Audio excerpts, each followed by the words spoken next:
નમસ્કાર, હું છું ડોક્ટર વિશાલ મકવાણા. સ્વાગત છે ફિઝિકલ એજ્યુકેશન બાય બીડુ ચેનલની અંદર.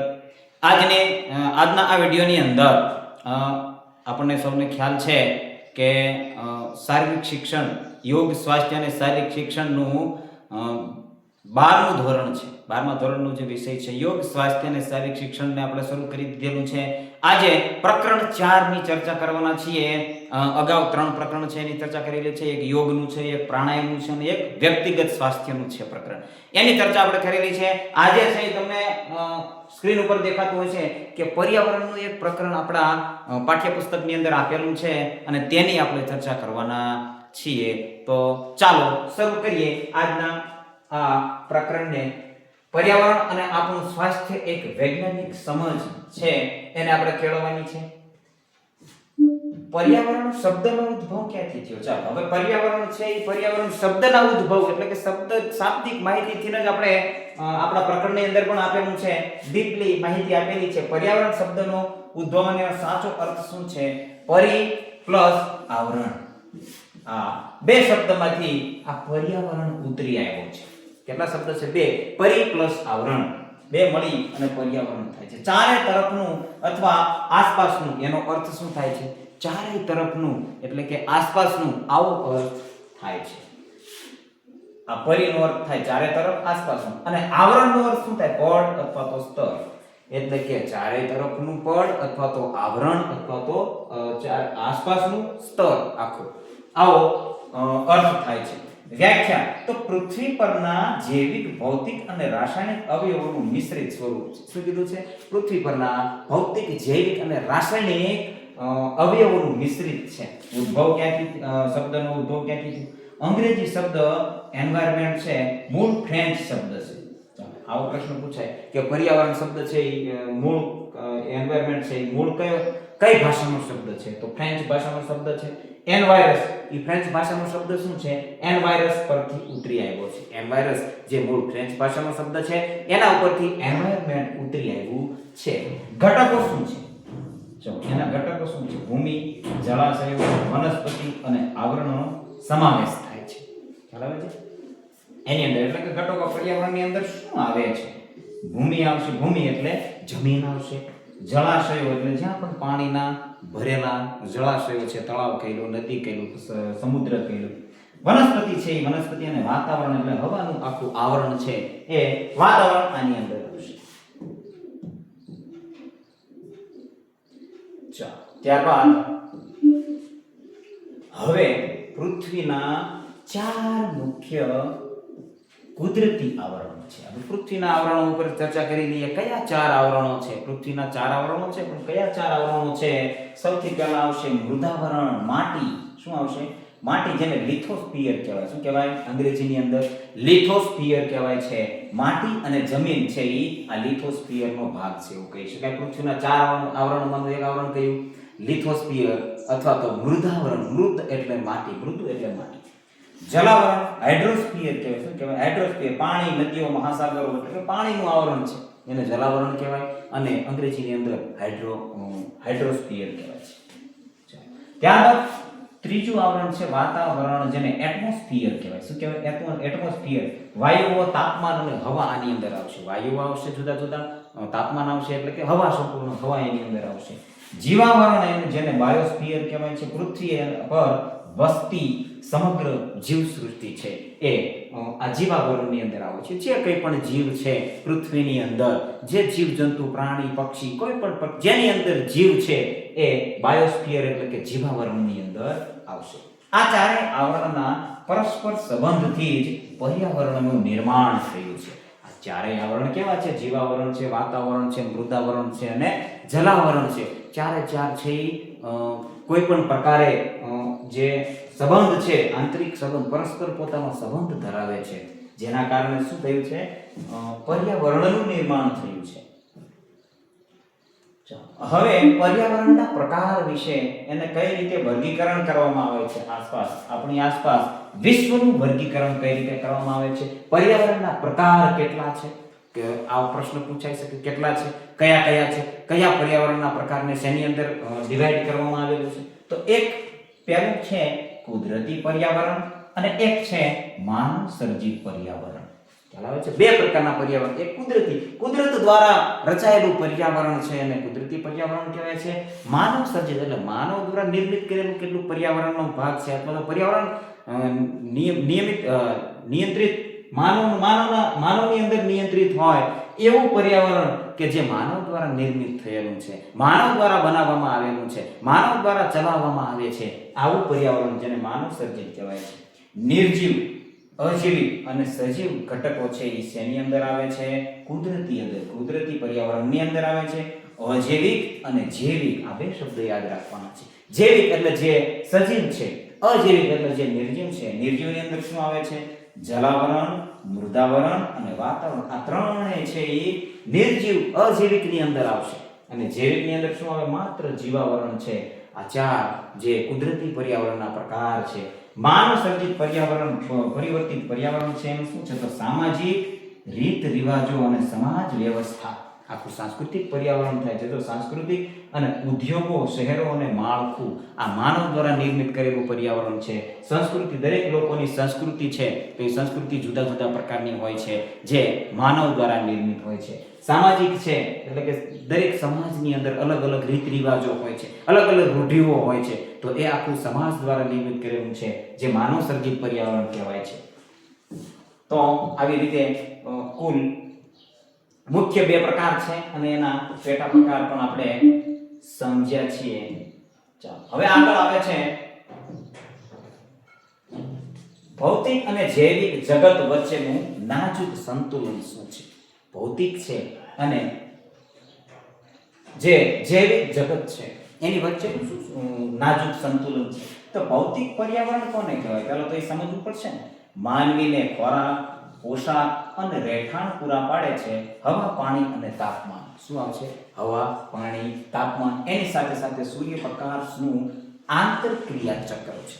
આખું ક્રિયા ચક્ર શું કરે છે? તો ભૌતિક પર્યાવરણ કહેવાય છે અને માનવીને ખોરાક, પોશાક આ બધું પૂરું પાડે છે, રહેઠાણ પૂરું પાડે છે.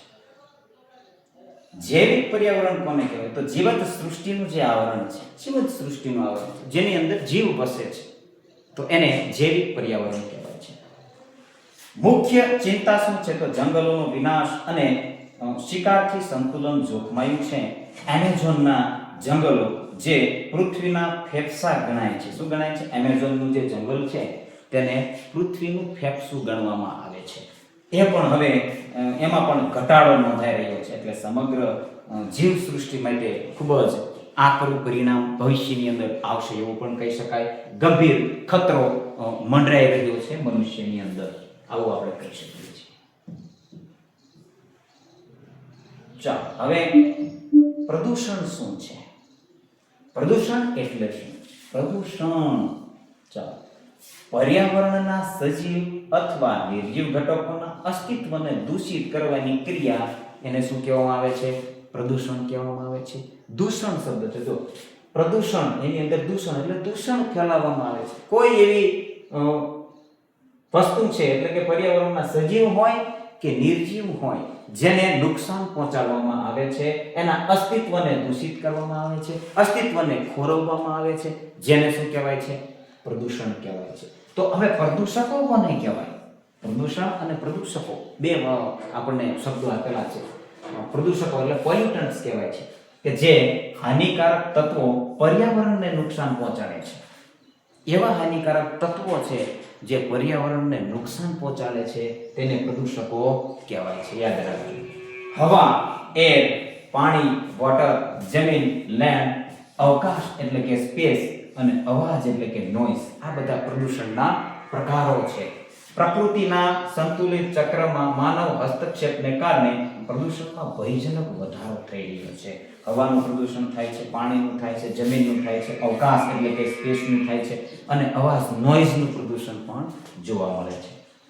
એટલે શું થાય છે? પ્રકૃતિના સંતુલનની ચક્રમાં માનવનો હસ્તક્ષેપ થાય છે. આમાં મોટા ભાગના જે પરિબળો છે એ માનવ દ્વારા નિર્મિત પરિબળો છે જે કોઈ પણ પ્રકાર છે એને પ્રદૂષિત કરે છે. તો માનવ છે એ મુખ્ય પ્રદૂષક છે એવું પણ કહી શકાય. હવે કુદરતી જે છે કુદરતી વિરુદ્ધ માનવ સર્જિત આ બંને છે. એટલે કુદરતી પ્રદૂષકો કયા છે અને માનવ સર્જિત પ્રદૂષણ કયું છે આ પણ આપણે જોઈ લેવાનું છે સાથે સાથે. તો જ્વાળામુખી વિસ્ફોટ જ્યારે થાય છે, જો અહીંયા જ્વાળામુખીનું ચિત્ર આપેલું છે, જ્વાળામુખી વિસ્ફોટ થાય છે તેની રાખ હોય, ગંધક અને લાવા હોય. દાખલા તરીકે 1991 ની અંદર ભારતનો બેરંગ ટાપુ વિસ્ફોટ થયો હતો. 1991 ની અંદર બેરંગ ટાપુ છે ભારતનો, એ વિસ્ફોટ થયો હતો, જેના કારણે શું થાય, એની રાખ છે એ હવામાં ભળે છે, જમીનમાં ભળે છે, ગંધક છે એ હવામાં ભળે, લાવા છે એ જમીનમાં પથરાય છે, આજુબાજુનું જંગલ છે એનો વિનાશ થાય છે, પ્રાણીઓનો નાશ થાય છે. તો આ એક પ્રકારે કુદરતી પ્રક્રિયા છે, કુદરતી પરિબળ છે કે જે પ્રદૂષણ ફેલાવે છે. દરિયાઈ મોજા છે, એની ક્ષારવાળી જમીન છે, એની હવા પાણીથી ભૂમિ બિનફળદ્રુપ બને છે. શું છે, સમુદ્રના મોજા છે એ આજુબાજુની જમીન છે એને બિનફળદ્રુપ કરે છે, ફળદ્રુપ રહેવા દેતા નથી, કારણ કે એની અંદર ક્ષાર છે, ખારો દરિયો છે. દરિયાની અંદર એવા કેટલા પ્રકારના ક્ષારો છે જેથી એટલે જ આપણે એ પાણી પી શકતા નથી, અને એ પાણી છે એ જમીનમાં જેટલે સુધી જમીનમાં ફેંકાય છે તો એટલી જમીન છે એને નુકસાન પહોંચાડે છે. દાવાનળ શું કહેવાય, તો જંગલોનો નાશ અને વાયુ પ્રદૂષણ કરે છે. દાવાનળ એટલે જંગલમાં લાગતી આગને દાવાનળ કહેવાય છે. એ શું કરે છે, જંગલોનો નાશ કરે છે અને એની સાથે સાથે ધુમાડો અને વાયુ પ્રદૂષણ કરે છે. હવે માનવ સર્જિત પ્રદૂષણ શું છે, કોને કહેવાય છે, તો ઉદ્યોગો દ્વારા ફેલાય છે. જો ધુમાડાના ગોટા નીકળે છે, એની અંદર ઝેરી રસાયણો હોય છે અને વાયુઓનું ઉત્સર્જન થતું હોય છે. આવા જે ઝેરી વાયુઓ છે એનું ઉત્સર્જન થાય છે. વાહનો છે, હવા અને અવાજનું પ્રદૂષણ કરે છે. હવાનું પ્રદૂષણ તો કરે છે, એની સાથે સાથે અવાજનું પણ પ્રદૂષણ કરે છે. ગંદકી ફેલાવો છો, કચરાને ગમે ત્યાં બાળો છો, એટલે કે જે પણ કચરો ભેગો થયો છે બાળો છો, હવાનું પ્રદૂષણ થાય છે. એની સાથે સાથે ત્યાં જમીન હોય એ જમીનનું પ્રદૂષણ પણ થાય છે. ગંદકી ફેલાવવાથી જમીનનું પ્રદૂષણ થાય છે, એમાંથી કેટલાક પ્રદૂષકો ઉત્પન્ન થાય છે, તો હવાનું પ્રદૂષણ પણ થાય છે. તો આવી રીતે માનવ નિર્મિત કેટલાક પ્રદૂષકો છે, પ્રદૂષણ માનવ દ્વારા ફેલાય છે. શુદ્ધ હવાનું જે વૈજ્ઞાનિક બંધારણ છે, આની અંદર આંકડા હશે, ખાસ યાદ રાખવાના છે કે હવાનું જે બંધારણ છે એ કયા પ્રકારની છે. આપણી આસપાસની જે હવા છે, પૃથ્વી પરની હવા છે, એનું બંધારણ શું છે, તો અહીંયા એક ધારો કલર જાજો દેખાય છે એ નાઇટ્રોજન છે. 78.08%, 78.08% જેટલો આની અંદર નાઇટ્રોજન જોવા મળે છે. શું જોવા મળે છે, નાઇટ્રોજન. ઓર્ગન અને અન્ય વાયુઓ 0.94% તમને જોવા મળે છે. કાર્બન ડાયોક્સાઇડ છે એ 0.4% જોવા મળે છે. ઓક્સિજન છે એ 20.96% જોવા મળે છે. કેટલો, 20.96%.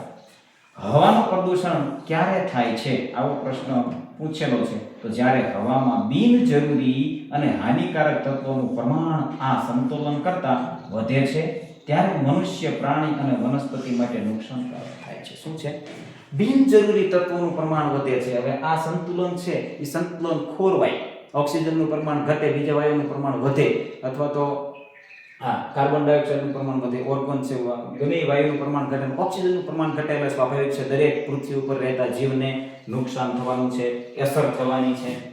તો બિનજરૂરી હાનિકારક તત્વોનું પ્રમાણ નું સંતુલન ખોરવાય એટલા માટે હવાનું પ્રદૂષણ ઉત્પન્ન થાય છે એવું કહી શકાય છે.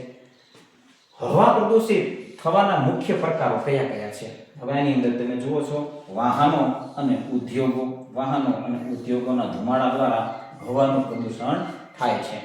વાહનોના ધુમાડા અને ફેક્ટરીમાંથી સતત નીકળતા ઝેરી વાયુ અપૂર્ણ દહન, હવે આનું અપૂર્ણ દહન થયું હોય, કોલસો હોય અને લાકડા વાયુ અપૂર્ણ દહનથી અત્યંત ઝેરી કાર્બન મોનોક્સાઇડ ફેલાય છે. જોયું, પૂર્ણ દહન થાય તો એની અંદર નથી, પણ અપૂર્ણ દહન થાય, જે અપૂર્ણ એટલે અધૂરું દહન પ્રક્રિયા એની હોય છે, તો એની અંદર ઝેરી કાર્બન મોનોક્સાઇડ ઉત્પન્ન થાય છે. વાયુને યાદ રાખવાનો છે, ઝેરી કાર્બન મોનોક્સાઇડ ઉત્પન્ન થાય છે.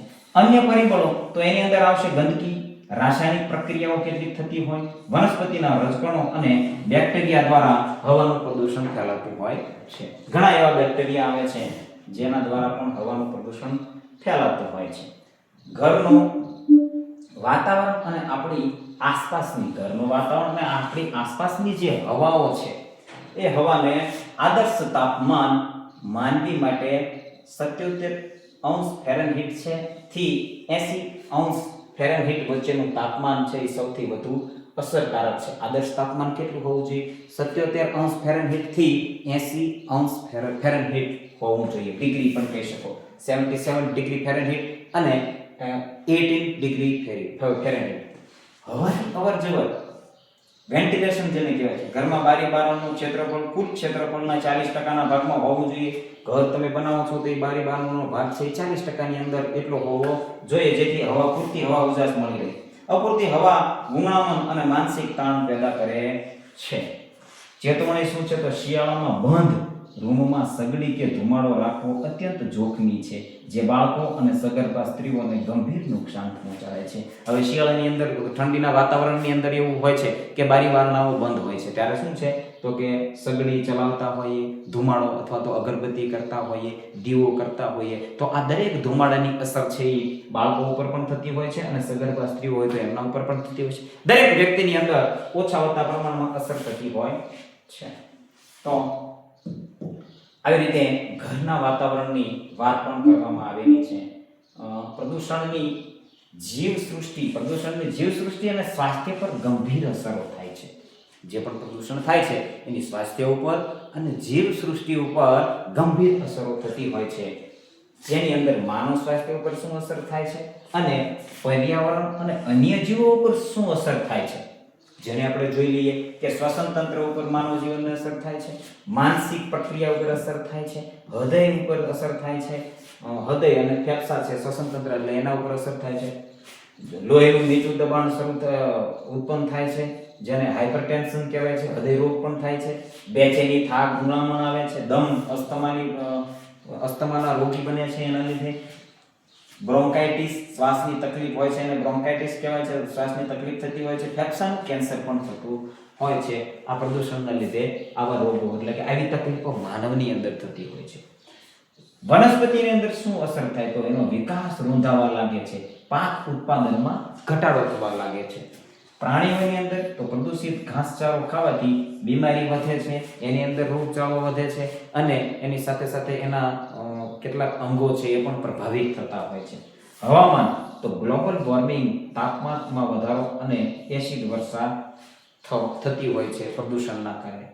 ગ્લોબલ વોર્મિંગ એટલે તાપમાનમાં વધારો, જેને ગ્લોબલ વોર્મિંગ કહેવાય છે. તો આની અસર જોવા મળે છે થોડા ઘણા વર્ષોથી. અને એસિડ વર્ષા છે એ પણ થતી હોય છે, જેથી એસિડ વર્ષા થવાથી જે જગ્યાએ એસિડ વર્ષા થાય છે ત્યાંના વાતાવરણ એટલે કે પર્યાવરણને નુકસાન કરે છે, જમીનને નુકસાન કરે છે, એની આબોહવાને નુકસાન કરે છે. પાક હોય તો, ખેતી પાક હોય તો એને નુકસાન કરે છે, કેટલીક ઇમારતો છે એને નુકસાન કરે છે. એસિડ વર્ષાથી ઘણા બધા પ્રકારની નુકસાનીઓ થાય છે. ઔદ્યોગિક પ્રદૂષણ અને કામદારો માટેના જોખમો. ઔદ્યોગિક જે પ્રદૂષણ છે અને કામદારો માટેના જે જોખમો છે એની અંદર સૌથી પહેલા આ કાન છે, ફેફસા છે અને આંખ, દ્રષ્ટિ જેવું કંઈક છે, ડેન્જર સ્થિતિમાં દર્શાવેલું છે. ઝેરી ગેસથી જે થાય, ઘોંઘાટ, સતત અવાજથી કાયમી બહેરાશ અને ગંભીર માનસિક તણાવ ઊભો થાય છે. ધૂળના રજકણો, ઔદ્યોગિક રજકણો શ્વાસમાં જવાથી ફેફસાનો અસાધ્ય રોગ ન્યુકોમોનિયોસિસ જેને કહેવાય છે, આ રોગને શું કહેવાય છે? ન્યુકોમોનિયોસિસ, જે શ્વાસમાં ફેફસાની અંદર જવાથી આવો ફેફસા છે, ફેફસાને નુકસાન પહોંચાડે છે, જેને ન્યુકોમોનિયોસિસ કહેવાય છે, થાય છે. ઝેરી ગેસ દ્વારા કારખાનામાંથી જે લીક થતા ઝેરી વાયુઓ ગંભીર કિસ્સામાં ત્વરિત મૃત્યુનું કારણ પણ બની શકે છે. ઘણી બધી વખતે એવી ઘટનાઓ બનતી હોય છે કે કારખાનાઓ કે ફેક્ટરીઓની અંદર ઝેરી ગેસ છે લીકેજ થાય છે અને ઘણા મજૂરો છે એનું મૃત્યુ થતું હોય છે, ગુંગળાઈનું મૃત્યુ થતું હોય છે. આવા જે રોગ હોય છે, વાયુઓ હોય છે, તે વ્યક્તિઓ માટે અથવા તો મજૂરો માટે કે કોઈ પણ પ્રાણીઓ, જીવસૃષ્ટિ માટે ખૂબ જ અસરકારક હોય છે.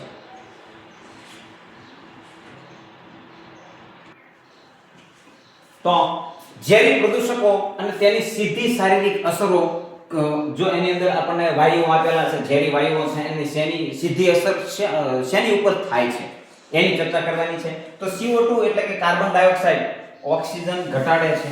શું કરે છે? યાદશક્તિ ઘટાડે અને હૃદય પર માઠી અસર પડે છે એની. અને CO છે જે ખાલી કાર્બન મોનોક્સાઇડને શું કહેવાય છે? CO જેને કહેવાય છે કાર્બન મોનોક્સાઇડ, તો લોહીની ઓક્સિજન વહન ક્ષમતા ઘટાડે છે અને મૂર્છા કે મૃત્યુ આવે છે. માણસ ઉપર શું અસર થાય છે? તો મૂર્છા કે મૃત્યુ. મૂર્છા એટલે બેભાની આવવી, બેભાનીને મૂર્છા કહેવાય છે. મૃત્યુ પણ થાય છે અને લોહીમાં ઓક્સિજનની ક્ષમતા ઘટાડે છે. આ પણ ઓક્સિજન ઘટાડે છે, કાર્બન ડાયોક્સાઇડ છે. યાદશક્તિ માં અસર કરે છે, ઘટાડે છે અને હૃદયને માઠી અસર કરે છે. એવી રીતે SO2 છે, સલ્ફર ડાયોક્સાઇડ જેને કહેવાય છે, આંખોમાં બળતરા થાય છે, અસ્થમા, ઉધરસ, કોલસા અને તેલના દહનથી આ વાયુ છે ઉત્પન્ન થાય છે. લેડ એટલે શિશુ, કિડની, મગજ અને પ્રજનન તંત્ર ઉપર ગંભીર અસર કરે છે. બ્લડ પ્રેશરની સમસ્યા આવતી હોય છે આ લેડ શિશુની જે ધાતુ છે એના ઉપરથી. NOx જેને નાઇટ્રોજન ઓક્સાઇડ કહેવાય છે, રોગ પ્રતિકારક શક્તિ એટલે કે ઇમ્યુનિટીમાં ઘટાડો કરે છે. ફેફસાને ચેપ લાગે છે, ઇન્ફેક્શન આવે છે. કિરણોત્સર્ગી કચરો એટલે કે રેડિયેશન જેને કહેવાય છે, કેન્સર જેવી જીવલેણ બીમારીઓ અને શારીરિક વિકૃતિઓ આવે છે. ખ્યાલ આવે છે? ચાલો, તો આ દરેક વાયુઓ છે જેના લીધે આ જે પોલ્યુટન્ટ્સ છે એવું પણ કહી શકાય, જેના લીધે માનવ ઉપર આવી અસર થતી હોય છે, એ કોઠાને ખાસ સમજી લેવાનો છે. પ્રદૂષણ નિવારવા અને કચરાનું યોગ્ય વ્યવસ્થાપન કઈ રીતે કરી શકાય છે એ કચરો છે એને, તો વર્ગીકરણ પહેલા સૌથી પહેલા વર્ગીકરણ સ્પેરેશન જેને કહેવાય છે વર્ગીકરણ. પ્લાસ્ટિક, કાગળ, લોખંડનો કચરો હોય, પાંદડા અને એઠવાડનો હોય. જો આ બે પ્રકારે વર્ગીકરણ થાય છે. એક તો પ્લાસ્ટિક, કાગળ કે લોખંડનો કચરો હોય અને પાંદડા કે એઠવાડ હોય, એનો આપણે ઉપયોગ કરી શકીએ છીએ. અને આ જે છે પ્લાસ્ટિક, કાગળ કે લોખંડ હોય તો એને રિસાયકલિંગ કરી શકીએ છીએ, પુનઃ ચક્રીકરણ એટલે કે ફરીથી ઉપયોગ કરી શકીએ છીએ, એનો કંઈક બીજી જગ્યાએ એનો ઉપયોગ કરી શકીએ છીએ, એનું મિલાવટ કરી કે કોઈ પણ પ્લાસ્ટિક હોય, લોખંડ હોય તો ઓગાળી એને બીજી રીતે એનો ઉપયોગ કરી શકીએ છીએ. કુદરતી ખાતર તરીકે અથવા બાયોગેસ તરીકે ઉપયોગ કરી શકીએ છીએ, ને પાંદડા, એઠવાડ છે એનો કુદરતી ખાતર તરીકે અથવા તો બાયોગેસ તરીકે એનો ઉપયોગ કરી શકીએ છીએ. વૃક્ષારોપણ, હવાની ગુણવત્તા સુધારવા માટે આપણે વૃક્ષારોપણ વાવવું જોઈએ, વૃક્ષારોપણ કરવું જોઈએ.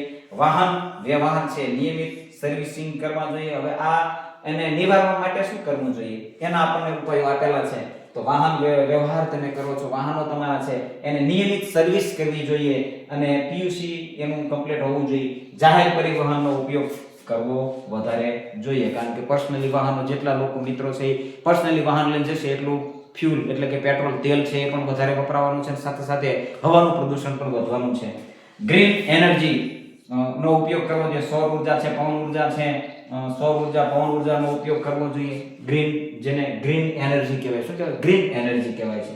ટેકનોલોજીનો ઉપયોગ છે એટલે ફેક્ટરીના ઝેરી વાયુઓને ગાળીને શુદ્ધ કરવા જોઈએ, એટલે ગાળવા જોઈએ, આવું કીધું છે કે ગાળી અને એને શુદ્ધ કરવા જોઈએ.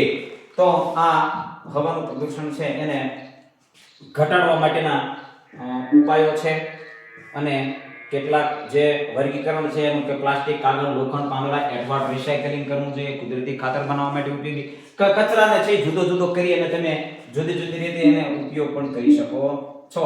એક દેશ, આપણે દેશનું નામ તો મને યાદ નથી, પરંતુ એક ન્યૂઝની અંદર આવેલું કે પ્લાસ્ટિકનો એક આખો રોડ બનાવેલો છે. પ્લાસ્ટિક છે એને ઓગાળી અને આખો રોડ આખો એક બનાવેલો છે. આવો દેશ કોઈને ખ્યાલ હોય તો એ દેશનું નામ છે એ કોમેન્ટની અંદર જણાવી દે, જેથી મને પણ ખ્યાલ આવી જાય. તો આજના વિડીયોની અંદર આટલું જ. પ્રકરણ 4 છે એને આ એક વિડીયોની અંદર આપણે સમાવી લીધેલું છે અને આવતો વિડીયો છે એ લગભગ આપણા આહાર સંબંધી છે, તો એને આપણે આવતા વિડીયોની અંદર સમજવાના છીએ. આહારના ઘટકો કેટલા છે, આહારની અંદર કયા શું ઘટકો છે અને એ કેટલા પ્રમાણમાં આવે છે એની અંદર એ પણ આપણે જોવાના છીએ. તો બને રહેજો આ ચેનલની અંદર. વિડીયો ગમ્યો હોય તો લાઈક જરૂર કરી દેજો, ચેનલમાં નવા હોય તો સબસ્ક્રાઈબ પણ કરી દેજો અને વિડીયો છે એ જે શારીરિક શિક્ષણના કેન્ડિડેટ છે એના સુધી શેર કરી દીધું. વોટ્સએપ ગ્રુપ છે, ટેલિગ્રામ ગ્રુપ છે, એ બંને ગ્રુપ આપણે ચલાવીએ છીએ. એની અંદર જોડાવા માંગતા હોય તો વિડીયોના ડિસ્ક્રિપ્શનની અંદર તમને એની લિંક મળી જશે, એના થ્રુથી તમે જોડાઈ શકો છો. તો આજના વિડીયોની અંદર બસ આટલું જ. બને રહેજો આ ચેનલની અંદર. જય હિન્દ.